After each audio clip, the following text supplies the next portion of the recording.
A huge mistake so many women make is that we stay too long with the wrong partner. It's way too often that I hear, yeah, but he's a good guy. And maybe he is, but that doesn't mean that he's a good guy for you. What women are so good at is at making up excuses for men.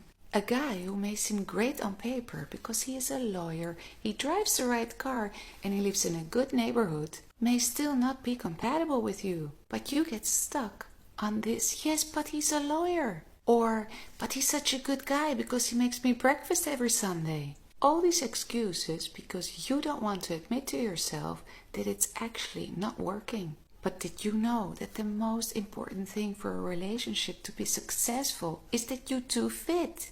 And instead of torturing yourself and wondering what it is that you can do so you can make this relationship work, you only need to ask yourself one question.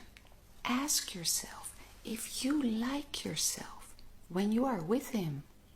In the beginning of a relationship, texting feels so important because we believe it gives us proof on how he feels about us. And there are a few things you can do to make him want to text you more. First of all, remember to always be excited when you hear from him. Even if you feel that he's not giving you the attention you deserve, when he reaches out, don't be passive aggressive, because that behavior only pushes men away. Show him how happy you are to hear from him, because he wants to feel that you're approachable. When you are a pleasure to text, he will text more. The second thing you're going to do is to, when he reaches out, you're going to keep it short and specific. Ask him what he's been doing this weekend and remember the details of his story.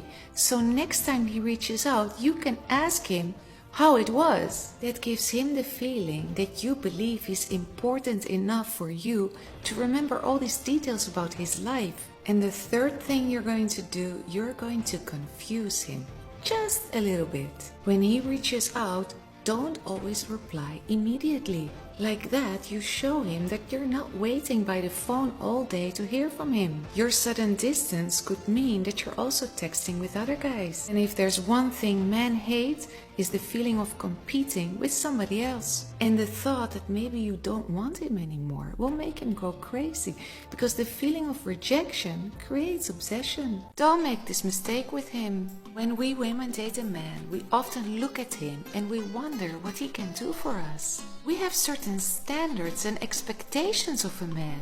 We expect our man to show us that they care. We want to see it. But these expectations are often based on fear. We are so afraid that that man won't be able to treat us well, that we have this attitude of, if he cannot treat us like a princess during courtship, how can he become our king and treat us like a queen during marriage? But this is the mistake we're making. We expect him to prove that he can be our king, that he is worthy of our love. But in the process, we forget that we also need to prove that we can be his queen. Because a king cannot be a king without the strength and the support of his queen.